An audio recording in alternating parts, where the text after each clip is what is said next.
Panjagutta traffic police station వద్ద విచిత్ర ఘటన చోటు చేసుకుంది. అవసరం లేకున్నా సైరన్లు వేసుకుంటూ వెళ్లే అంబులెన్స్లను చెక్ చేస్తున్న పోలీసులకి వింత అనుభవం ఎదురైంది. ఎమర్జెన్సీ టైంలో పేషెంట్స్ ప్రాణాలు కాపాడేందుకు రోడ్ల మీద సైరన్ వేసుకుని పరుగులు పెట్టాల్సిన అంబులెన్స్లో కుక్కని చూసి పోలీసులు షాక్ అయ్యారు. ఇంతకీ ఆ కుక్కని దేనికోసం అంబులెన్స్లో హాస్పిటల్కి తీసుకువెళ్తున్నారో తెలుసా? అవసరం లేకున్నా సైరన్లు వేసుకుంటూ ఇలాంటి దుర్వినియోగాన్ని అడ్డుకునేందుకు పంజాగుట్ట ట్రాఫిక్ పోలీస్ స్టేషన్ సమీపంలో ట్రాఫిక్ స్పెషల్ డ్రైవ్ నిర్వహించారు. మంగళవారం west zone traffic ACP Hariprasad ఆధ్వర్యంలో ఈ స్పెషల్ డ్రైవ్ నిర్వహిస్తుండగా సైరన్ వేసుకొని ఓ అంబులెన్స్ వచ్చింది.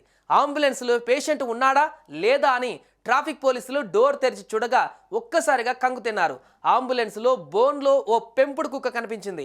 దీంతో అంబులెన్స్ డ్రైవర్ లక్ష్మీనారాయణను ప్రశ్నించగా తాను హిమాయత్ నగర్ నుంచి పెంపుడు కుక్కను తీసుకువస్తున్నానని మదినాగూడలోని ఐవి హాస్పిటల్లో కుక్కకు వెసెక్టామీ ఆపరేషన్ చేయాల్సి ఉందని చెప్పాడు.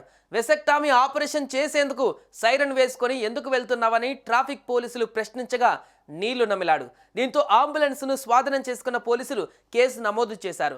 ఎమర్జెన్సీ టైంలో ఉన్న పేషెంట్ని మాత్రమే అంబులెన్స్లో సైరన్ వేసుకొని తరలించాల్సి ఉండగా ఖాళీగా వెళ్లే సమయంలో కూడా కొంతమంది సైరన్లు వేసుకొని వెళ్తుండడం చట్ట విరుద్ధమన్నారు పోలీసులు.